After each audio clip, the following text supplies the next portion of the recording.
your source for all that is fitness. Ontario Muscle. Subscribe.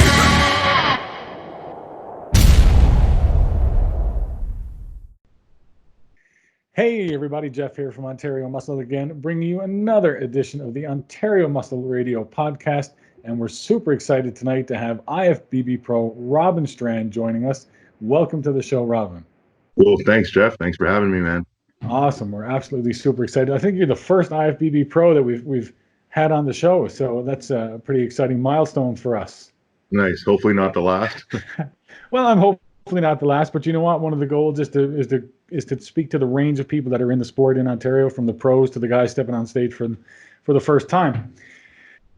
And it's really good that we have a lot of good pros like yourself in Ontario who are really involved in the community, and we're really happy that you were willing to come out and spend some time chatting with us. We'll try not to take too long, but everybody out there wants to get to know you. From my perspective, you kind of burst on the scene a few years back, and here was this big, massive man that's about to step on stage, and next thing you know, he was pro and placing in the top 10 directly after on the same day. But we'll get to that in a little bit.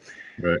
Everybody wants to know where everybody comes from. So why don't you give everyone a little bit of a background about where you grew up and what kind of a kid you were? Were you athletic, sports oriented? Was lifting a passion from your youth and that kind of thing? Like what were people going to see if they looked back at 15-year-old Robin? Sure. Well, we can go back to, I was born in Toronto, which is where I live now, but I lived for most of my younger years in Sutton, which is like up north a little bit more, near Lake Simcoe. Okay. So that's where I lived until about high school. Right.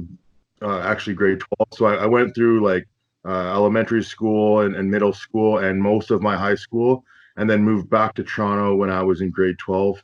So when I was living in Sutton, it was a great place to grow up for a kid because there's lots of things to do outside. Most of the time I was outside climbing trees. We'd walk in forests and, catch lizards. In the wintertime, we'd go like, tobogganing and, we'd be riding our bikes out till late and stuff like that. So, I was really active as a kid. I wasn't really into sports. I kind of felt like my legs were a little too long. I was a little awkward when I tried playing soccer. I didn't really like to play sports very much, but I did get into badminton a little bit in high school. I liked that because it was intense. I like the intensity of badminton, especially when you're playing 1-on-1 or 2-on-2. It's fast paced, and I like that. I got into skateboarding a little bit as well, and I got pretty heavily into paintball when I was about 16, and I played paintball for a couple of years, pretty hardcore. I got obsessed about that, and I loved it for years. And then when I moved to when I moved to Toronto for grade 12 of high school, that's when I got like really heavy into lifting. And that's when I did my first show after, lifting for about 8 months. I signed up for a natural show with the UFE Spring Bash in 2010. And I did that, and I was instantly hooked. And here we are, 10 years later, still going. So, wow, that's amazing. And so badminton, and of course, I'm picturing you now. What are you weighing today? About 300 million pounds? Yeah, I'm 300 now, but yeah, I was barely 150 back then. So, oh, wow. See, that's a considerable growth since then, of course, growing up and whatnot. And then badminton, like I've played badminton with some serious folks. Like that's not easy. Like that's a fast-paced sport. Everyone kind of looks at it and says, "No, you know what? You're lobbing the birdie back and forth." But you got to go like gangbusters to get it. So you were a more smaller, agile individual when you were young. I would say so, yeah. Like especially with badminton, paintball, being agile, being fast, and being small had its advantages. Yeah, for sure. For sure.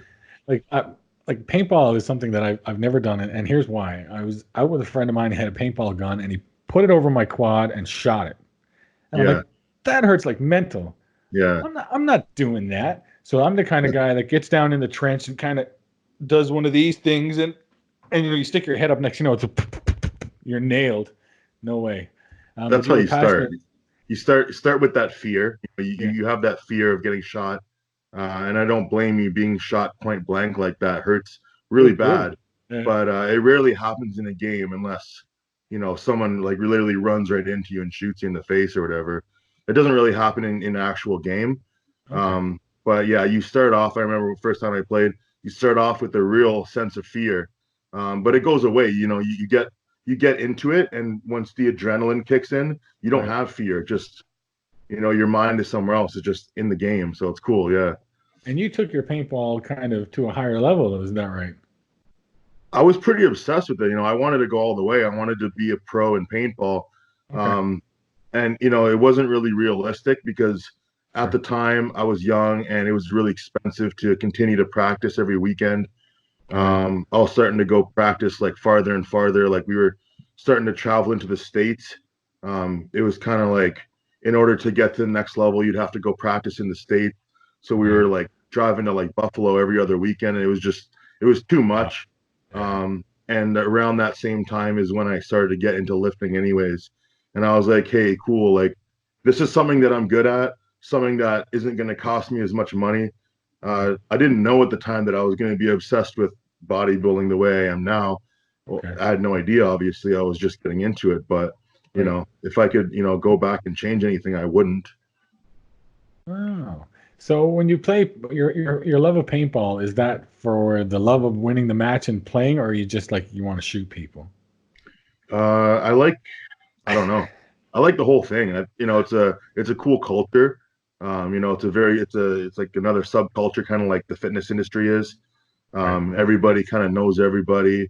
There's a lot of like team rivalries, Hmm. but like really good camaraderie as well at the same time. And it's just a blast. Like the whole atmosphere, getting out there and getting that surge of adrenaline was so much fun. And yeah, just going out with friends and people that and playing on a team is fun too. So As, uh, as long as it's not some outlet for some suppressed rage or anything like that, that's good. So, yeah, I don't well, know. I mean, as long as you're taking it out like that, it's better than probably other alternatives. So yeah, that's right. yeah. Let's not open people or anything. All right, so let's talk about then your initial steps into the bodybuilding and fitness world. Like, take me through that. How did you get into the gym that first time? So yeah, like I said, I was about 150 pounds, maybe less actually, when I first started training. I think I was like probably closer to 130. And the reason for that was I actually developed an eating disorder throughout that time Oh in high wow. school.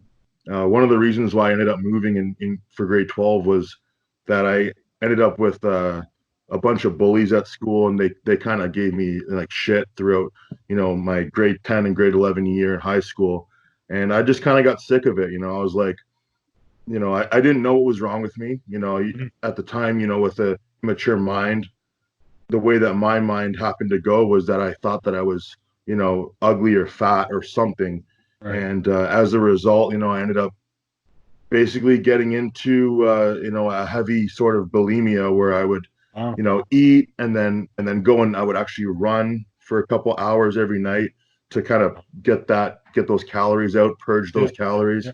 Sometimes I would throw up if I wasn't able to go and run, Wow. and that haunted me. So I knew it wasn't healthy, and I didn't want to tell anybody about it. I was Right. very confident that I could get over that problem on my own, and Right. luckily I was able to. Yeah. And one of the reasons that I was able to do that was because I began to educate myself in proper nutrition. And then once Right. I got into bodybuilding, I think that was the thing that gave me control over my eating habits, Right. and that was the reason why I was able to get kind of over that eating disorder.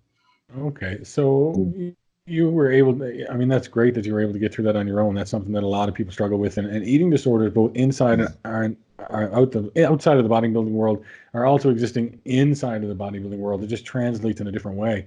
Yeah. Um, do you look at your structured and regimented nature now as still a mechanism for dealing with that? Do you feel that you could slide back into that if you stopped bodybuilding, or do you think you've got a good control over your relationship with food now?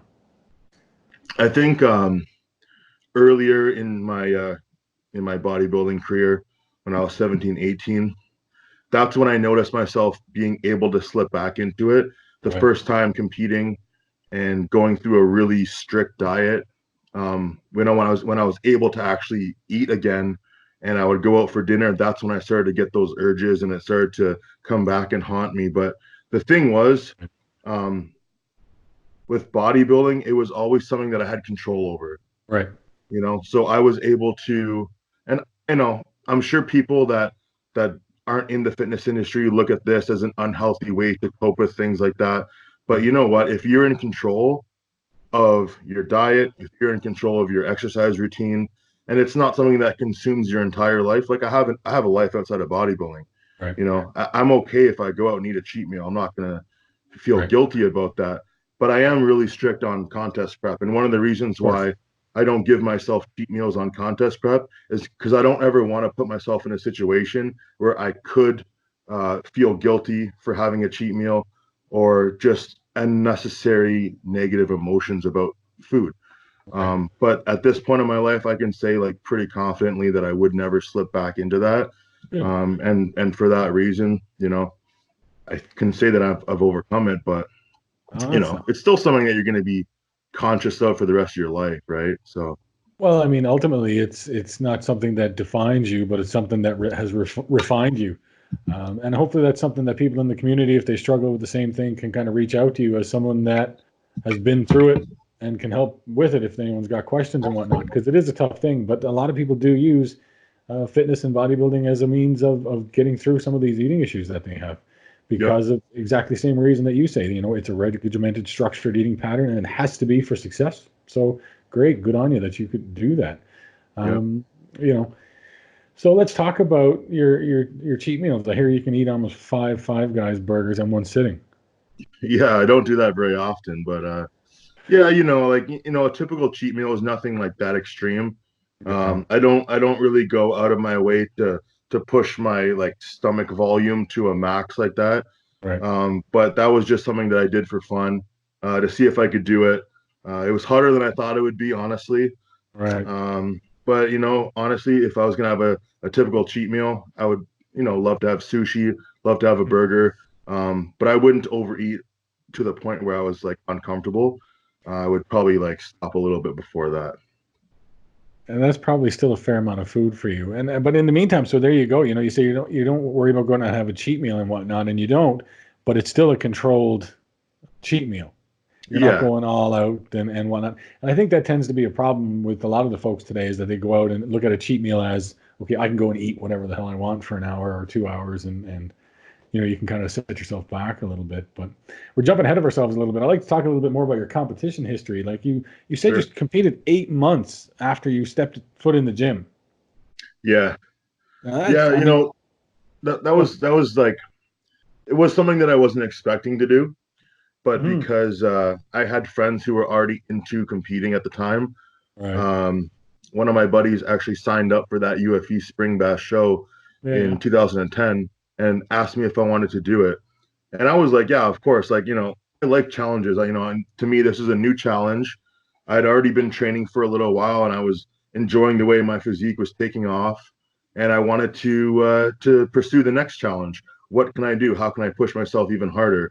I was already reading about like competition and stuff like that with the Arnold Encyclopedia book. So I Yeah. kind of had an idea of what needed to be done and what was involved in competition, and I was interested. So I said yes. I went through with it. Didn't. I won. He wasn't there. So yeah.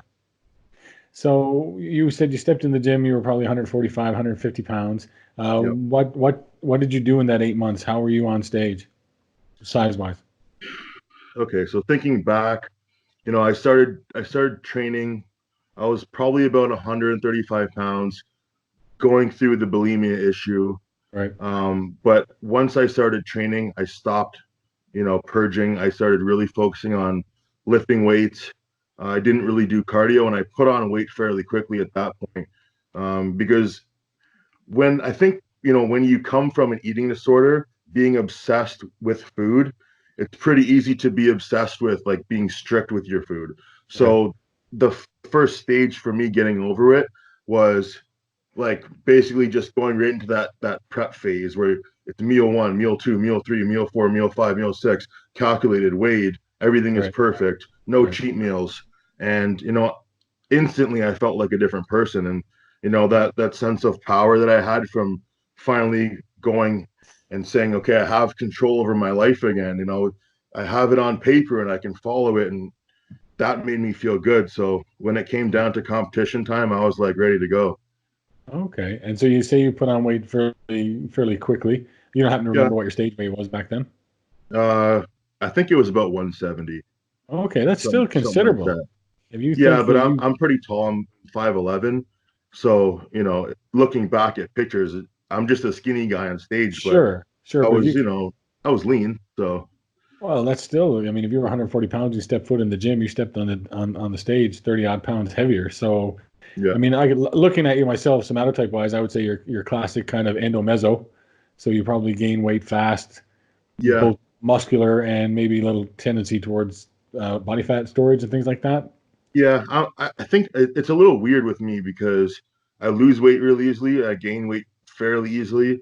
Right. Um, I might be a good like Closer to mixture of measurement. all three because And you I can was be. skinny for a long time. You would have said, this is just an ecto kid, Mhm. really skinny, tall, lanky. Uh, but I put on muscle fairly easily, so there's a little bit of meso in there. Right. But when I'm in my off season, there's a little bit of that endomorphic look too. So probably a good combination of all three. Yeah, and I think it's good to kind of recognize somatotypes and whatnot, but I don't hang my hat on any of it as being a barrier to gains. So you are classic proof that gains can come from ecto, meso, endo, the whole kind of spectrum. We've been everywhere. Absolutely. So you competed in your first show, UFE. Um, what was your reaction after that event to to persisting in competition? Like, how did you feel after the event was over? I know. I was like through the roof at that point because I won my class as a junior, back when, we had junior bodybuilding. I felt great. I was like, cool, this is what I'm going to do forever now. Oh I wow. found something that I was really passionate about, something that I was good at, having that validation of winning the class. And I believe I was on stage again within the next couple weeks, if not months, doing Same my next organization. show. I switched to the OPA. Oh, okay. I did a little bit of research, and I figured that if I continued to pursue this, I was Right. willing to go all the way with it. Staying in Okay. the UFE wouldn't have got me to where I wanted to be, which was Right. obviously an Ifbb professional and to Right. the Olympia. I made that decision when I was 17 that I'm going to go all the way with this and see what happens. So I went to the And, OPA, competed in the OPA 2010 at the Festival City Championships in okay. Stratford, Yep. and then think another 6 months later, I was on stage again doing provincial. So I was hooked. Yeah, Wow, you competed a lot in the early years. yeah, So it's pretty amazing that you were able to make that decision back then to say, okay, I'm going to take it all the way, but yet you still didn't sacrifice your university career. And you went on through and you graduated from university, right? As a kinesiology degree? I did, but at the same time, I did sacrifice that a little bit. I was really obsessed with bodybuilding and school and things like that. Did took a little bit of a put them on the back burner a little bit for a while there. So I did. I graduated later than I would have, but Right. got it done, and it Well, is what it is. you still got that in your back pocket, and Yeah. if you really, it really supports what you're doing now anyway, Hmm. to give you a good understanding of how you build your body the way you are and in your coaching career as well. Yeah. So then let's talk about that. I mean, Sure. how do you support yourself as a professional these days? Well, now it's all coaching. Now it's full-time coaching, and I really have a passion now for helping guys come up the way I came up, Hmm. especially guys that are younger, looking for the right guidance. I love that stuff, man. If I can be the one that helps someone get to where they want to go, like that's a great feeling. So yeah, Excellent. And then, of course, I know you don't have any supplement sponsors now, right? You're sponsored by Crystal. Crystal Creations, that's currently my only real sponsor. Yeah, Okay, okay. yeah, So we got to work on that. We got to get Robin Strand sponsored by a really good supportive organization that he'd like to work with. we're That'd be working great. on it. If you're good, I hope you got some things in the works. You know what? Because you are your brand, right? So you got to get out there and promote yourself. That's right. And now that you're professional, you know what? You're in demand. So I mean, you've done some guest postings around and whatnot. So that's great. Let's talk about that day. Mhm. What was your? Do you remember your placing in the show that you competed in prior to the Toronto Mhm. Pro in 2018? the show that I competed in prior to the Toronto Pro in 2018. Yeah. 2016, 2016 Nationals, I was 10th. 2017 Provincials, I was first. Okay. And then did the Toronto Pro. Okay. So you came from the 2017 provincials into the Toronto Pro in 2018. And man, that's when they changed from the OPA to the CPA. Right. And they changed how there was the regional, provincial, nationals. Right. So, yeah. And so describe that to me. How did you feel about yourself going in and your ability to place when you went into the Toronto Pro in 2018? Like when you looked around and you looked at yourself, where was your mind at? Well, I had already basically made up the decision that I was winning it that day. I'd already premeditated that, and I told people afterwards that I had already known, but it doesn't mean that it was any less of a shock, any less emotional, maybe even more emotional, because it was kind of like, wow, I actually did do it when I said I was going to do it. That was kind of like when it hit me. Okay.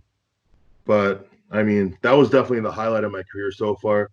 I know I haven't done a whole lot since then, competed, but not like anything to be super over the moon about. But it's coming, and got some big things coming this year, so we'll see. Oh, well, so of course, by right of passage, when you turned pro in 2018, you were allowed to step on with the pros that same night, and you did that. Correct. How did that feel? That was really cool. That was probably what I would say the icing on the cake, because there was really like no pressure at that point. I was just like, this is so cool. I'm just up here having fun. And to get the nod and get like a decent placing was just like, it gave me that validation that I would be a good pro too. And still keeping that in the back of my mind that, I've continued to improve already as a pro, and I'm on my way to the top in my own mind. So do you remember your call outs for that? For sure. Who did you stand with? Do you remember? I don't remember everybody, but I know.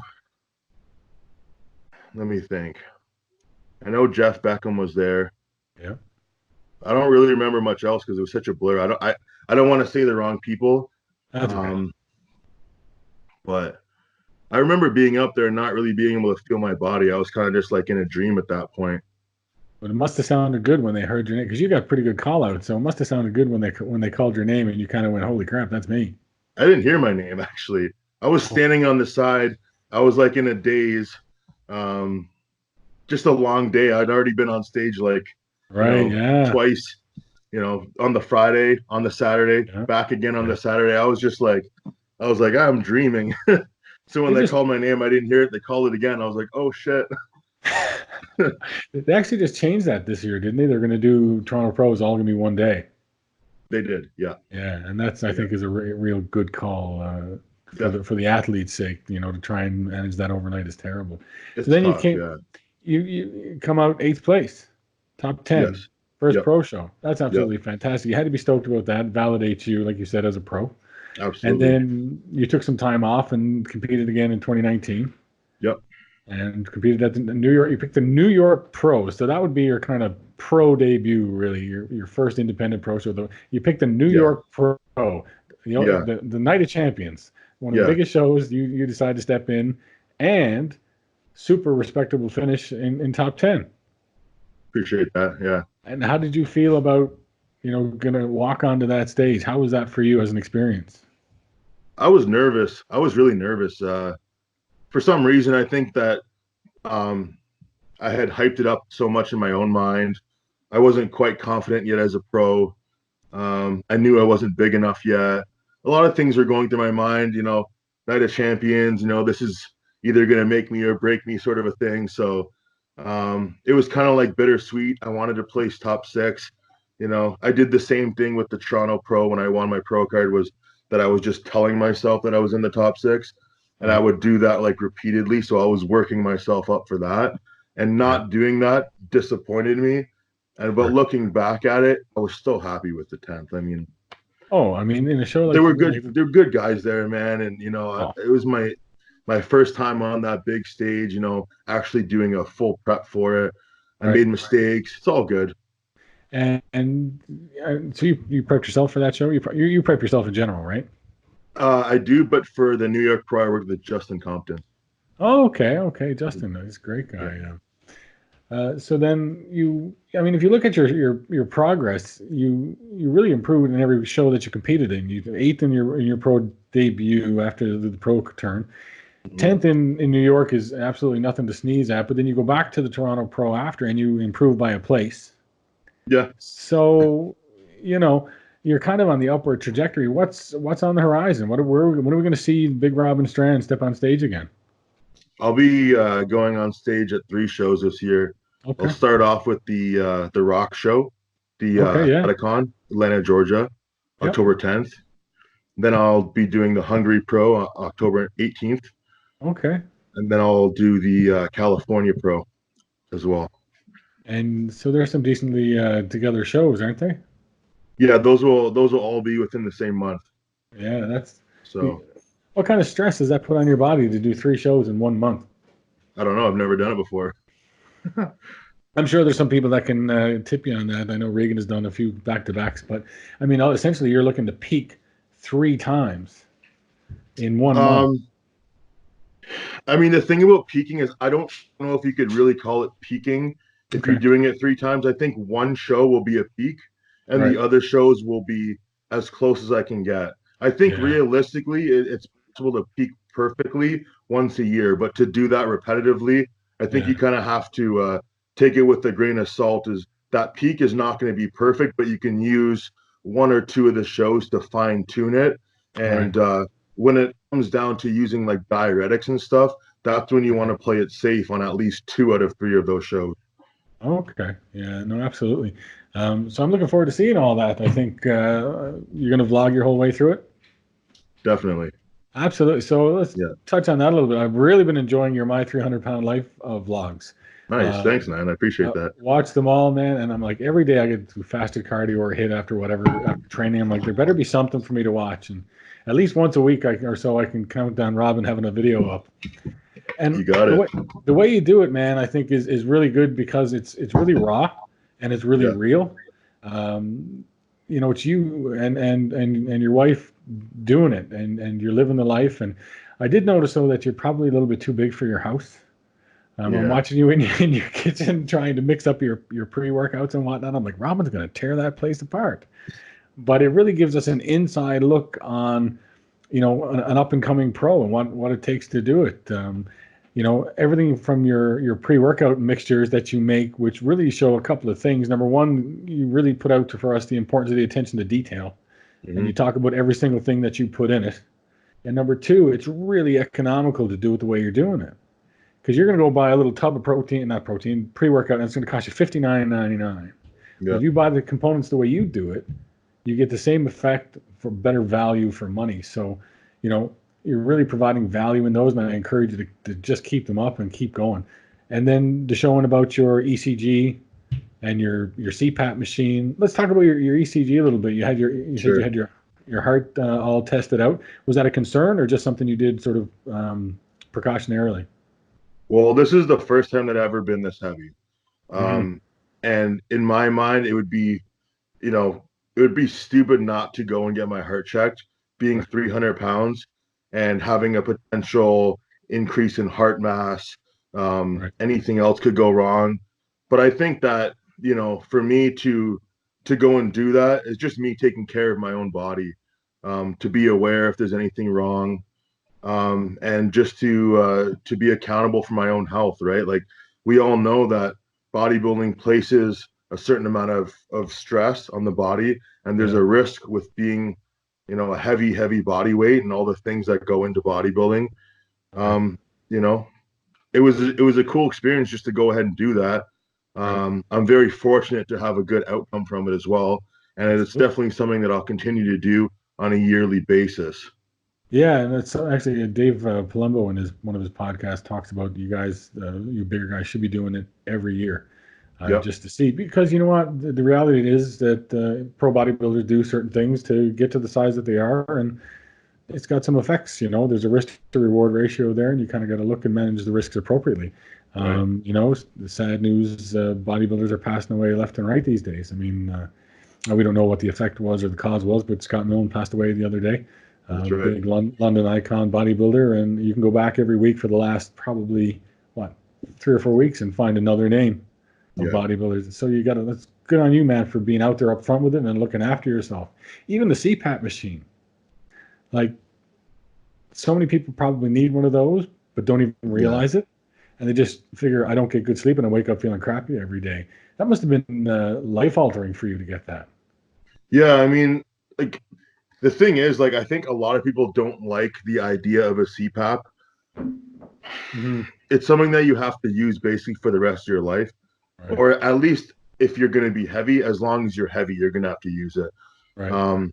For me, it was definitely like life altering because, I was going through university, pushing bodybuilding, falling asleep all the time. I'd fall asleep on the bus. I'd fall asleep in school, fall asleep doing homework. I'd basically fall asleep throughout the day, all day long, and had no idea why. And it was only in 2017 that I actually had that sleep test done and find out the reason. So, Wow. people might just be chronically exhausted thinking it's, oh, I'm just stressed from work. Oh, I'm just tired from the gym. Like, seriously, like, you got to get that stuff checked out because you could be living a life that sucks compared to the life you could be living just because you use a CPAP machine at night, which is something you have to get used to. I But can imagine. Yeah. Because honestly, you do it up, man. yeah, I wouldn't be able to live without it at this point. That's the thing. So I think that once you get used to it, it's just like now it's part of your life, like anything else, right? Yeah, for sure. You got, I wouldn't want to see you having to run out of that building real quick in the middle of the night with your CPAP on and your eye mask on, and your headphones in, and your snore strap on, and that would tear the place apart. But so many people are feeling crappy, and then they're doing the thing of take a nap to try and feel better, but they're doing the thing that's causing them to feel worse. So it never improves. Yeah. You don't remember how many what do they call sort of sleep interruptions you had during the test? I think it was about 30. I think it was around 30. So it's 30 in Yeah. an hour, right? 30 Yeah. non-breathing, Yeah. 30 non-breathing events. Yeah.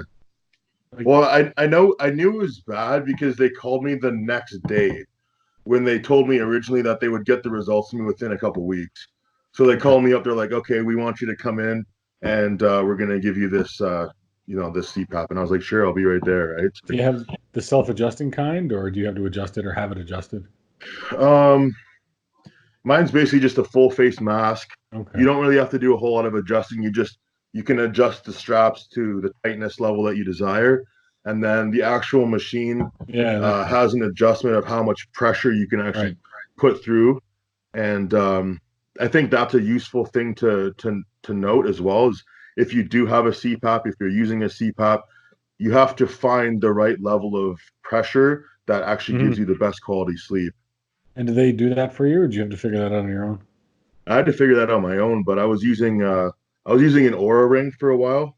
Right. I don't know if you've heard of the Aura rings, but basically that would measure your sleep more objectively. So you could get your subjective experience, like, okay, I feel better today with this level, and you could go check your data from the Aura ring, and you could say, okay, this is how much deep sleep I had, and basically it's just a little bit of trial and error until you can find the best setting for you. Right. I'm sure if you went to your doctor, they could help you too. But at the end of the day, who's going to know how good you slept more than you? Yeah, no, you're absolutely right. And a funny question, could you measure the difference in how your gains came after you got it? Like continue to recover better, things like that? What I can say is that before I got a CPAP machine, I was never above 260 pounds. And now you're 300 even-ish? I was about 304 in the morning, maybe 310 in the evening. Okay.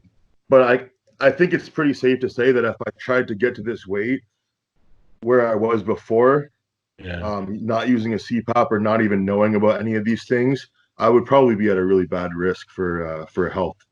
Oh, absolutely. Absolutely. So you know what? You need your CPAP, get your CPAP, get gains, and stay healthy. Because it starts to become a cardiopulmonary risk if you're always stopping breathing in the middle of the night, I mean, Sam has been kind of jerking you in the elbow to get you to breathe and that kind of stuff. Yeah, Actually, where's your lovely wife tonight? Is she right there beside you? she's here. She's gonna come say hello. Oh man. Oh, sticker. Hello. Hey, how are you? Good. How are you? Sorry, we're stealing your husband for an hour. All good. You can have him. What's it like? What's it like to sleep in the bed with a 300-pound man? Well, when we had a queen bed, it was, me having a sliver of the A bed. queen bed. We had a queen and it was way too small. It was like it was a double or something. I believe And it. then we finally, when we moved here, we decided to get one of those mattresses that like roll out of the box. Oh, the right? Endy? Yeah, it was Douglas or one ours of was them? like a Zenith or something Zenith, like that. yeah. Okay. From like Amazon. So we got it, and then obviously we got like a king, and it's like the best thing we ever bought because that bed has to be bigger than a king because there's so much space. You actually get a little piece of the bed. I have never slept better in my life. Because God help you if he rolled over on you in the middle of the night with that CPAP roaring and Hey, he can't hear you.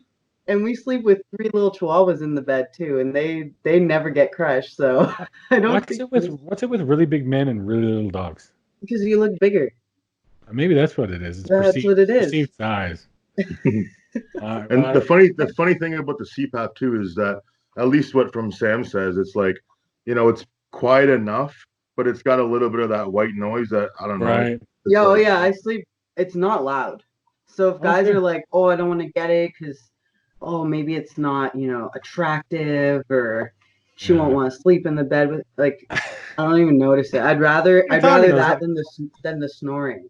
You're like sleeping with the Terminator, right? Full face. Yeah. I'm sleeping too, so it doesn't.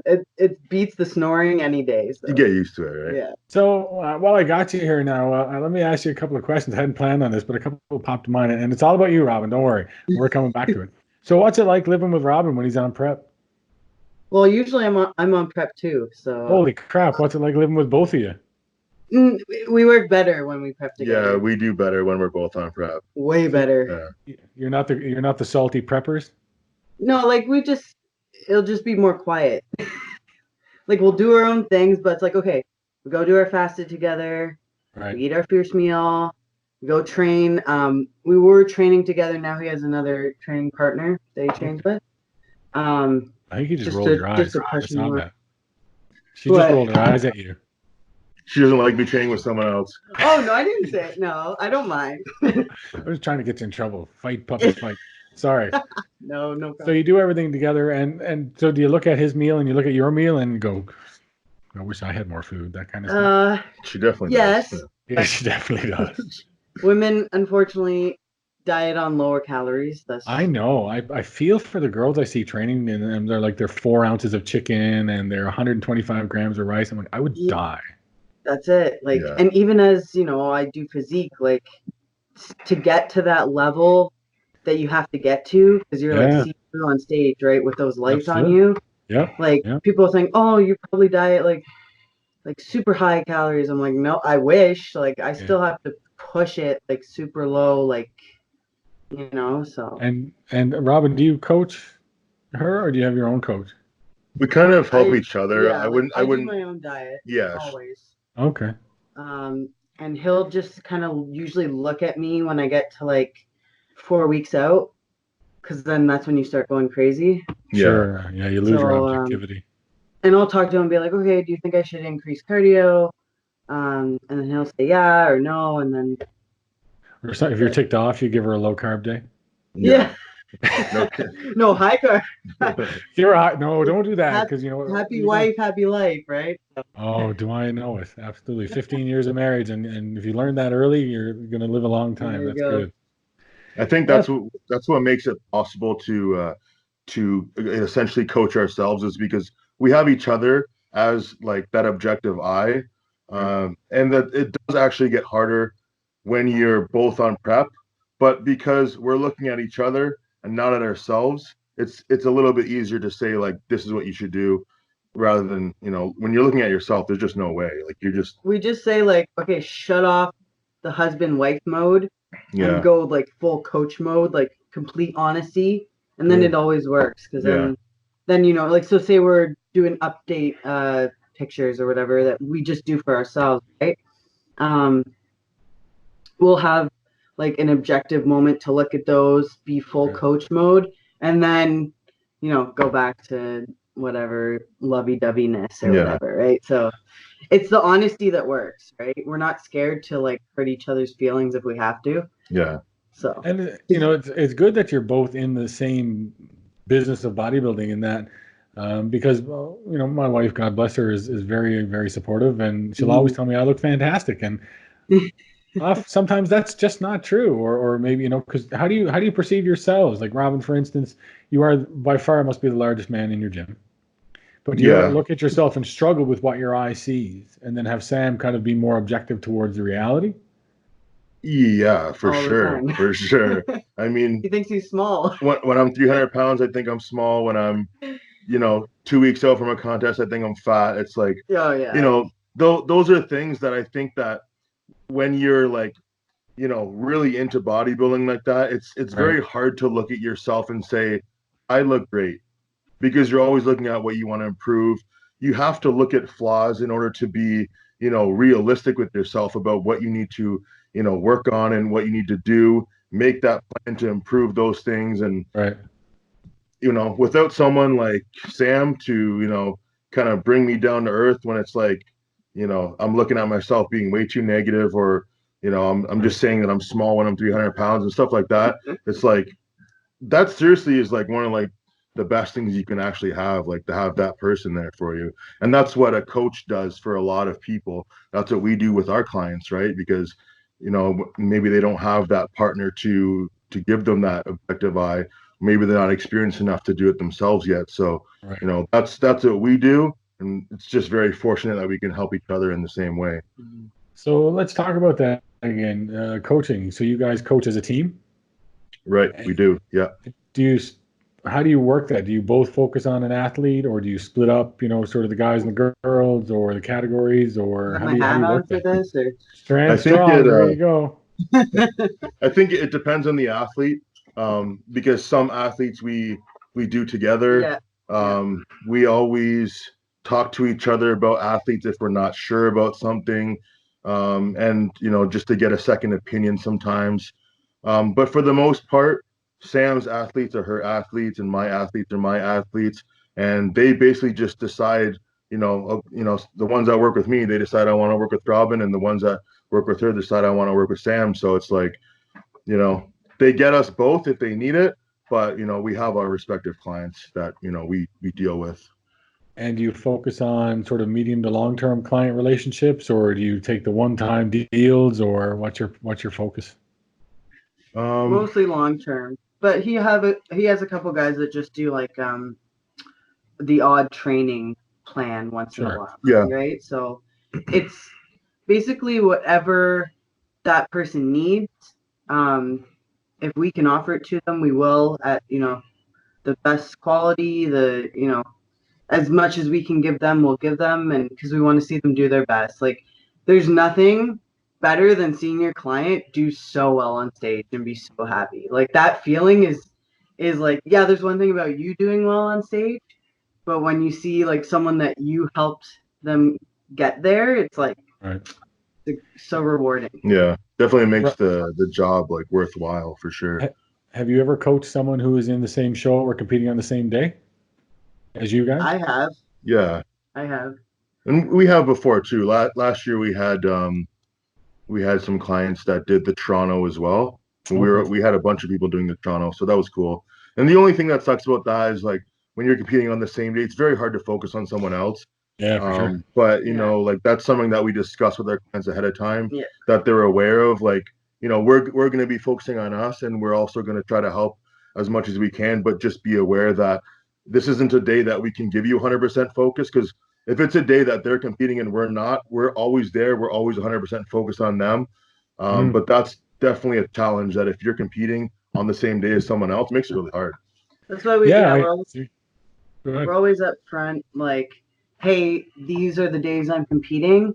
So if you're going to choose a show, either the same show, or like when Robin was in New York, we had a couple clients doing the Fuad. Mm-hmm. And that was the exact same day. Yeah. So what had happened is, he was just focused. So I actually helped peak one of his clients. Okay. Instead. So that's where they get the both of us. Because obviously every client is different, but obviously coaches have, a method either to peak or to shred them down or whatever, right? So I kind of knew what he was planning with this guy. So okay, yeah. So Well, that's we the just benefit of having both of you guys looking at people at the same time. Yeah. So, Robin, let's people want to get coaching. How do they contact you? Well, they can go check out our website. It's www.teamstrandstrong.com. Okay. That will give them as much information as they could possibly need. They can also find me on Instagram, Strandstrong. They can find her on Instagram, SlaysFit. They can also send us an email, teamstrandstrong@gmail.com. Oh, your video I can still hear you, but your video chopped out a little bit. But we'll put all your links down in the description of the video so that people can see it as well. And so when people want to be coached by you and part of Team Strand Strong, do you collect extensive information about individuals, or do you sign up and then go, or like what I'm trying to get at is, do you assess a client before you're willing to work with them? Yeah, so a few things I'll do, like we have a mandatory questionnaire for all new clients to fill out. It covers like a basic part queue, so we get as much health information about them as possible. We give them questions like, have they competed before? Have they had a coach before? What do they want from a coach? Okay. What kind of nutrition plan have they followed? What kind of training plan have they followed? And things like that. So the more information we can get from someone right off the bat, the better we can kind of figure out how we need to deal with them. And I also like to, have a conversation with them and just talk to them like one-on-one, get a feel for like what their mindset is, what kind of person they are. And most of the time I really want to figure out, is this person serious? Like, are you going to be able to give me 100% commitment? And if so, Right. let's work together. What do you need from me? So And describe. Go ahead. Describe your ideal client. What makes a good client? Let's see. Good client. Good client is someone who goes above and beyond. It's the type of person that they're always checking in, 5 a.m. on Friday, something like that, always consistent with their check-ins. I've had some clients that pretty much set the standard for me. Like one of my clients who I'm very fortunate to be working with is so detailed, so meticulous with everything that one time I asked him to give me a rundown of what his day looked like. And he basically told me what he was doing every minute of the day, calculated to a T. And I was like, wow, this is incredible. If every client could be like that, it would just be like, but, So everybody's different. When you ask people how they're feeling, you don't want them to just say good. I know I don't want to say there's ever such thing as a perfect client. No. But there are some that definitely have blown me away with, how like meticulous they are with, scheduling their life, weighing everything, doing like, drills that I teach people about, just like insane, man. Insane. Okay. Those are the people that they go all the way for sure. So people, essentially you want someone that's coachable and someone that, so the important message here is attention to detail when interacting with your coach. Because otherwise you can't provide the standard of care that is really required. So then what's your part? What's your part then? What's your commitment to your client? Like if I could say one thing that would make a good client, I just want the person to listen to what I have to say and trust me in the fact that I'm giving them as much information as I possibly can to make them the best. Because the worst possible scenario is that I'm giving someone the information they need to get better, but they think that I'm holding out on them. Right. And I mean, that's it's really frustrating. important. It can be but tough. It's tough. It's tough for them because they're going to say, well, I'm going to take my physique and I'm going to put it in your hands. And they don't really know you. And it's through the coaching relationship that they know you, and then they start to learn, okay, well, Robin does care about my success. And then it starts to become easier. So, some clients maybe start out perfect, and some clients get perfect, and some will never be perfect, and maybe you can't work with certain people because of that. And that's fine. I know I'm not perfect. I don't expect people to be perfect. The only thing that I would expect is just be honest with me at all times. That's really the only rule that I have. Right. The only time that I have ever really had to fire a client is just if they weren't honest with me and I found out about it. Right. Um, it's like a 1, 2, 3 strike kind of thing. But Right. for the clients that give me 100%, I give them 100% and even more, because when I see people going above and beyond, when I see people like really like just happy to have that guidance, it makes me motivated. It makes me happy to work with them, right? So it makes Yep. me go above and beyond in my own way by going out, educating myself about whatever I can help them with. Right. I really love to research things. So if there's a complex problem that I have to deal with a client, I'm going to do my very best to go out and figure out a solution. Right. And if I can't do it, then, it's above, you know, it's a, it's going to have to go into, some sort of medical supervision or something like that. But, For sure. you know, So actually talking about medical supervision, do you require blood work and things like that? definitely. Yeah. Yeah. Because I mean, I know. I would never allow someone to use PEDs without getting a blood test first. I think that's irresponsible. Oh, absolutely. So, And I think it's a problem with a lot of people today. And I watch as people finish their show prep, and then you'll see them post that they're getting blood work 4 or 5 months later, and they're yeah, hoping that things are going to resolve themselves before they get it done. Because of course you're going to have some standard problems when you get off stage. So if you've got a coach that doesn't require blood work and doesn't want to see your blood work, probably time to find someone else that does. So let's I talk about agree. your own personal preps a little bit. Sure. Because I like to ask people funny stories, and I don't want you to talk about clients because they'll probably figure out who they are. Have anything crazy gone on in any of your preps? Anything weird? Have you worked with any coaches that have told you to do bizarre things, or have you had to go to any extreme measures to make anything happen? Anything that jumps out over your show you've been, preps you've done? Um, well, there's definitely a few times that have jumped out. Um, I won't name names, but No, in no, gosh. 2017, I had a really weird peak week. We did assault loading. Oh So wow. I was doing like 10 grams of sodium for like 3 or 4 days, and Wow. I gained like 10 to 15 pounds. It was really crazy.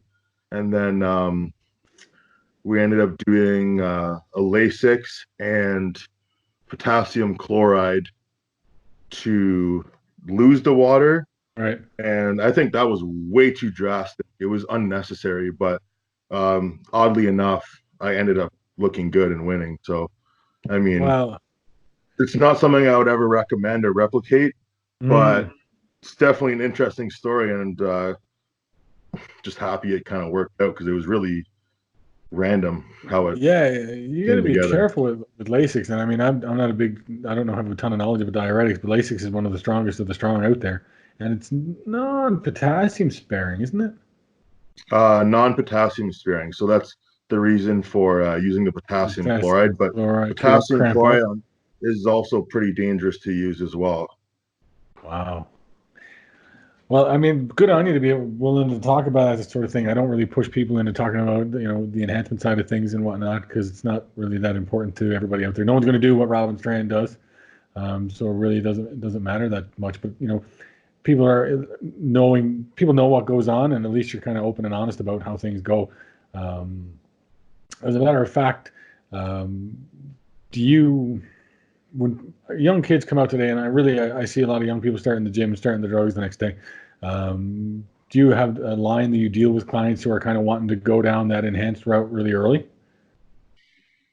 Um, yeah, I think it's more common to get started with the enhancement earlier now than it Yeah, used to be. for sure. I just think it's because there's more information out there in general, so Hmm. it's easy to access.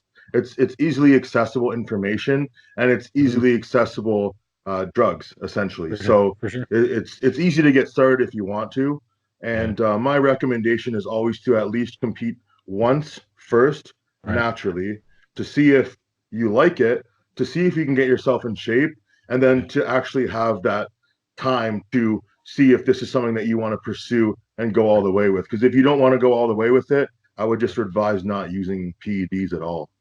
Okay. Yeah, no, you're absolutely right. And I mean, a lot of the tendencies for, the guys want to have the largest arms in the bar or whatever. And, unless it's going to be a career path for you, there's not a whole ton of point in doing it. Some people have their goals and they want to do certain things, and that's fine. And maybe to compete once or whatever. But then, go on your way and do your thing after that. Don't keep doing things that you shouldn't be doing. But anyway, No, really and I judge, right? mean, like, if there's someone who is already using them, Hmm. that's totally up to them. It's their decision. I Right. would never say anything bad about that. If that's what you No. chose to do, totally cool with me. It's only when I'm asked about it. If there's someone who is considering it and they're a young person, Right. that's when I would give them my advice not to yet. Right. But if it's someone that's already doing it, hey, I'm gonna help you the best I can, do it the healthiest way possible, and go from there, right? So So you're pretty well surrounded in bodybuilding your entire life, in day to day, from your own personal career, your wife's career, uh, your coaching is involved in it. How do you? I don't want to say you're always a bodybuilder, but how do you manage that work life balance with friends and things like that? When do we get to see sort of Robin? I'm going to say not the bodybuilder. How do you manage that? Now, um good question. I don't know. I've never really thought about how we managed it, but Sunday. yeah, like we have our little home life. We have our dogs, and we have family that we like to visit. We go paintballing on Sundays. We go out for okay, dates. We like to do escape rooms. um Things like that. It takes the mind off bodybuilding. As far as like the work balance with the training and that kind of stuff, it's hard for us to even consider it work when it's something that you love. So, sure, I don't really ever feel like I'm burnt out from bodybuilding. okay, good, um like, we love going to shows. We love going to the gym. We love, coaching people. So that kind of stuff is just like we could do it all day long, no problem. The right, only thing that I think that I struggle with sometimes is like sitting on a screen, sitting down and being on a computer for so long. It can kind of get to you. It makes you tired. yeah, for Um, sure. and that's just something to be aware of. Like, we've started to incorporate using blue blocking glasses. Obviously, I'm not wearing them now, but you wouldn't even be able to tell that if I was wearing them. They're just like regular glasses, but they do help a lot when you're on screens. Taking breaks periodically, just remembering to do like little simple things like drinking water and you know getting off Hmm. doing something else for a while. Well, it's important to kind of maintain that. It's funny you talk about that, the blue light glasses. I got mine done recently, my prescription glasses, and what a difference it makes, even in sleep. Yeah, Like it seems to like I try not to use my phone before bed, which is really hard to do, but it absolutely, like what they say is true. The blue light messes up your sleep patterns. So good on you. You yeah. look after all aspects about of that. So you do live life outside of bodybuilding. You do enjoy paintballing. You do, and I saw in one of your videos you did the escape room. Yeah, Uh, Man, those things frustrate the crap out of me. Do you use yeah. hints? How many hints do you use? That one that you saw in the video is we used one hint and we got through it, which is great. We did one more recently that we got like really frustrated because we were so close and we Right. got stuck, and then we had to get them to kind of get us out to the final puzzle, and it was like, oh, we were so close, but it's fun. It's like you get that sense of adrenaline. The time's ticking down. Yeah, that's You're trying right. to use your brain. Well, that's um, good. Always good to use your brain. for Um, sure. so let's talk about you're part of the social media world out there. Social media can be kind of, and I don't want to keep you too much longer. We've had you for an hour already. No Um, worries. um, how do you find that social media has affected the fitness and bodybuilding industry in Ontario and in general the Um, world? The world. Well, I think it's really cool to be able to connect with people easily through social media.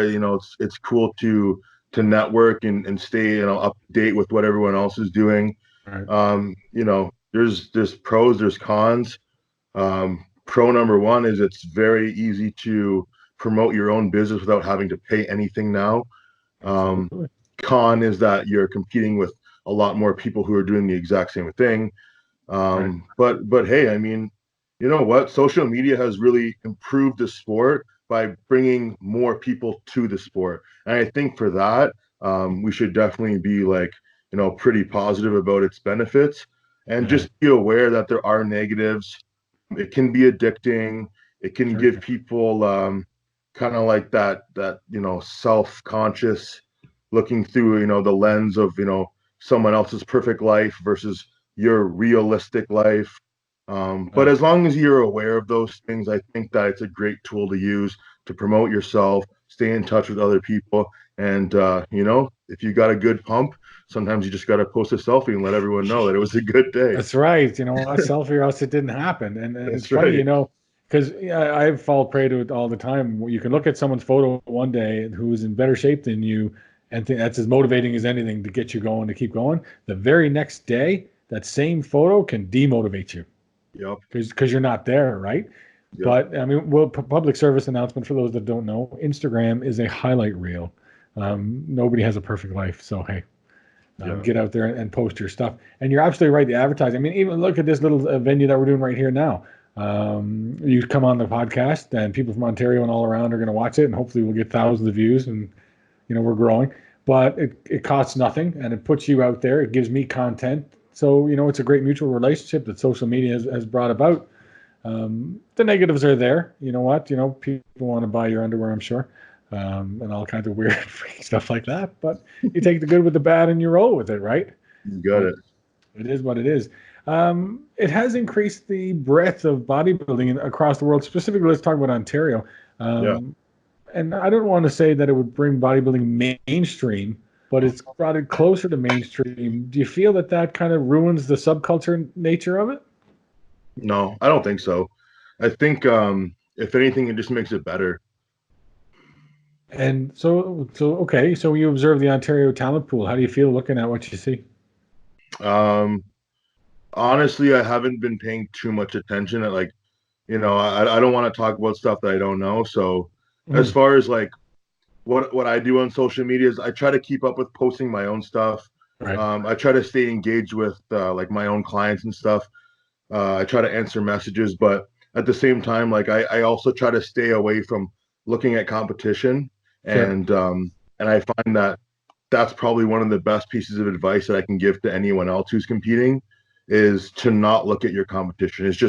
It doesn't do you any good, and it'll only make you obsess about how other people look. It doesn't bring you anything positive. Just don't do it. Yeah, no, you're absolutely right. And I found myself doing that. Like I'll follow this Grimes Classic hashtag and I'll look at people that are competing and I'm like, damn. And it can really kind of ruin you, and start to question whether you should do it or not. So then with regards to pros, do you any pros you follow? Um, I do. I follow them all, but again, I try not to like look at what they're doing because I'm focused on myself right now. So it's not like I don't like them or I'm No, not no. friends with them or anything like that. It's just I find that I'm the type of person who compares himself a lot to other people, and when I do that, I put myself down. So Then like guys like Antoine Regan, Quinton, Ian, those guys are all amazing bodybuilders, and I'm, looking forward to standing on stage with them again. So, then where does your like a lot of people use social media and whatnot for motivation? Where yeah. does your motivation come from? Um, I don't know. I mean, the motivation really is just to see how far I can get with it. Okay. So, um, I've tried using, pictures and stuff for motivation, but I think I'm in a different stage now that when I Right. first started competing, first got into it, I had pictures of Frank McGrath on my wall. I had pictures of Eric Fankhauser on my wall. I had Yeah. to watch what those guys were doing so closely because I wasn't yet doing those things. So I wanted to emulate them as closely as I could. But Right. now that I've been doing this for so long, I feel like I pretty much know what to do, and confusing myself or comparing myself against what other people are doing just is like a detriment to my own kind of like mojo, right? Once I'm in the zone, I'm moving forward. It's Right. kind of like I got the blinders on. So motivation really just comes from like, okay, what did I do last week? What can I do this week to be better than that? How did I Right. look last time on stage? What can I do to be better than that this time? And it keeps going from there. So you, on the days when you know what, Robin looks inside his head and says, "The last thing I want to do is get off this couch and go to the gym." Your vision of your future goal or where you want to be, that's what pulled you off the couch and gets you in the gym. Most of the time, yeah. My wife That's good. reminds me if I'm slacking, she's right there. She's telling me like those guys aren't slacking. That's always a kick in the pants. Recently, I think one of the most like one of the things that stands out the most to me is when I was watching one of Fuad Abiyad's videos. I Hmm. forget what video it was, but he just said that it doesn't matter really how you feel. You just have to get the shit done. Yeah, for And sure. on those days that I wake up, I'm like, this sucks. I feel like crap, this and that. I don't want to go to the gym. I don't want to eat this food. It's just like if I don't do it, I'm gonna suck on stage. So I'm gonna do it anyways. And That's a big motivator. Yeah. like really like when you're winning shows, you're on top of the world. Nothing can stop you. You've done everything right. There's nothing you could have done to be better because you were first place. But when you Right. get 10th, you get 7th, you get 8th, you're like, man, I've been doing everything I could and I didn't, get the result I wanted. So you got to go back and be like realistic about were you doing as much as you could have? Were you pushing yourself hard enough? Of Right. course you weren't, because if you were, you would have won. And it's just like, continually going back and being, honest with yourself. If you can't be honest with yourself, you can't be the best. You're right. Absolutely. So, okay, talking about what you could have done when you turned your off season before you turned pro in 2018 and your competition season in 2019, where did your off season weight get to? In 2018 off season, I was about 280. So, where did that decision come to say, you know what, I need to push myself to be over 300 pounds? It wasn't necessarily a weight goal that I had.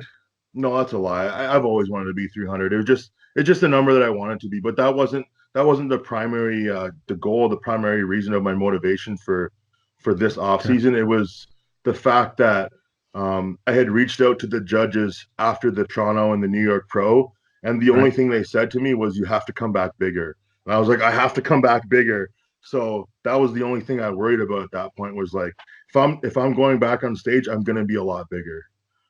So, what does it take on a daily basis to be 300 pounds plus, food wise? Um, for me, it's waking up, putting some food down, putting more food down a couple hours later, hitting a gym, and then continuously putting food down throughout the rest of the day. And Um, Getting your sleep in, and then doing that every day. what do you estimate you're eating in calorie wise a day? Any idea? On my really high days, it would be like 7,000. And I'm kind of hanging out around 6,000 right now, maintaining this weight. So I'm happy that I can maintain this weight Right. without having to continuously like feel like I'm gonna puke.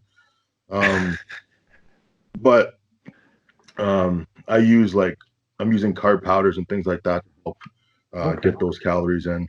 And you're holding pretty well. Earlier in the conversation, you said you go to bed around 310, you wake up about 304.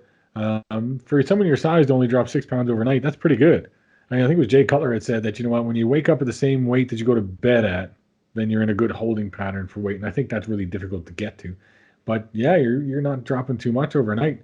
No plans to get any bigger? I don't know if I need to. I Yeah. obviously I need to put on muscle, but I don't think necessarily that I need to be trying to like tip the scales at 350 pounds to No, no, no. necessarily get to where I want to be on stage. What I have in my mind is that my stage weight would be 260 the next time I step on stage. And Yeah. generally, I lose about 40 pounds from off season to contest.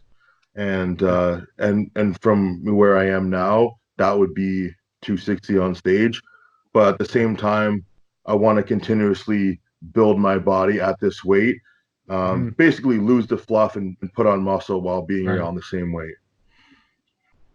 I tend to see, like, I'm seeing a lot of bodybuilders that hit that 300 plus pound weight kind of once, and that allows them to get to the size that they need. And then they almost seem to not need to go up that heavy again the following year in the offseason. They just get into refining what they have. And so you might not have to go up to 300 plus pounds next year, for instance. So it's got to be a struggle. Let's talk about like the cost of being a pro, just on a day to day normal basis, food wise. How does that look like? Is it more than you ever anticipated it would be? I mean, it adds up, but yeah, I mean, we're probably spending like $300 a week on food, but I don't know. I mean, it is a lot of money, but I guess, you have to account for that, like you know you're going to be spending a lot of money on food. You got to pay gym memberships. It's just it's something that you pay towards, but Yeah. it's an investment essentially. If this is like a career, I look at it like as if I was, a pro paintball player. I need to buy paint, I need to buy clothes to play in, I need to buy gear. Right. I need to travel the same way that you would travel, to compete and stuff like that. So I think a lot of sports require you to put out money in order to be Sure. your best. Absolutely. Especially like, food. Like no matter what athlete you are, you're gonna need to eat. It's just that bodybuilders eat a little bit more. Yeah. Um, I love it. and I'm okay with that, like we budget for it, so it's all good. No, ultimately it's an investment in your business. Yeah, And your business is your body and your business is you. So, it's not like you're going out and wasting money. It is what you need to do to support your business of bodybuilding. So, I yeah. mean, you got to do it. And really, you say $300 a week now. Okay, that's for two people. I spend way more than that a week now. I got three youngsters, so and There they you eat like go. horses. Well, Absolutely, but it is. People need to understand that it is not cheap to compete at all. no, no, it's not. I mean, you look at. I mean, if you go back and listen to the podcast I did with Nick Augustine, who talked about the Toronto Pro cost for him, and I think he had said it was $6,000 or $7,000 to get ready for that show for him. Yeah, Now that's I'm sure it's possible. Yeah, tanning and posing suits and photo shoots and food and all this crap. I mean, it's not cheap at all. I mean, I booked my tan for the pro show, or not the pro show, the Regan show. It was $180 for your yeah, tan. yeah, You know, and you start throwing that in there, and you start throwing in your hotels and the food, and because yourself, you get to the Toronto show when you were doing it, and you're like, okay, I'm going to need maybe rice, maybe rice cakes, maybe potato, so you bring it all, right? So yeah. it is what it is, but I think the investment is going to come back and return into you. I'm really anxious to see the package you're going to stage. Like this, the package you put on stage for the pro show was absolutely brilliant. And I remember, actually, I looked through some of your highlights today. It was absolutely astounding. And I remember we announced it when you took your pro card, and I think people were kind of surprised that you had won, but not you. You weren't surprised at all because you had premeditated that it was going to happen, right? So Right. what they say, see it or name it and claim it, as they say, Yep. and see your vision and make it happen. Well, I really appreciate you coming on and talking to us. And man, I never even got through half of the questions that I had. I'd written down a bunch more, and we've been on for over an hour. Maybe you'd be willing to come back again someday when you get closer to competition season, I'll start dieting in the summer, right? probably early July. Okay. So, if you want me to come back, you just let me know and I'll be here, man. I'm happy to do it. Had a great Absolutely. time chatting. I'm sure we could probably talk for a couple more hours. So, if you get some more questions, then write them down and we'll talk, man. Oh, absolutely, man. You know what? I don't have many people to talk about this stuff with, so it's great to talk to someone like yourself and all the other guests we've had that are so passionate about it, and live the bodybuilding lifestyle and put it out there for us all to see, which is really great because you're someone that we aspire to as a community. We look at Robin and we say, you know what? He's living the dream that we're pursuing. So, we learn from you and you're willing to get out there and do that. And it's great that you're putting the content out there. Keep those vlogs coming. They're absolutely fantastic. I'd like to see them a little longer because my Sure. cardio is 30 minutes. So I need 30 minutes at least of vlogs. So if you could do that, that'd be great. Sure. Um, Yeah, definitely appreciate the constructive criticism. Because I've been doing different lengths of video to kind of figure out what yeah, video length works the best, what gets the most views. yeah. I haven't done 30 minutes yet, so for the next one, I'll make it a little longer and see how it goes. But it makes sense. If you're gonna sit down and watch something for your whole cardio session, well, you want it to be 30 minutes at least. So Absolutely. And I appreciate the small ones too, because when I'm at work, it's just enough time for me to have a meal. So 10 minutes nice. will kind of do it, right? Well, Yeah. thanks so much for coming on here. We really appreciate you coming and being so open and honest. Wish you the best of luck in your competition season. Hopefully we'll get a chance to talk to you before you or when you get into prep and see prep-faced Robin. That would be great. Yeah. And keep doing what you're doing, man. You're inspiring us all every day, and we're really thankful to have you as part of the community. and for being here with us tonight. Thanks, Jeff. Appreciate it. Awesome. We'll talk again really soon. Your source for all that is fitness. Ontario Muscle. Subscribe.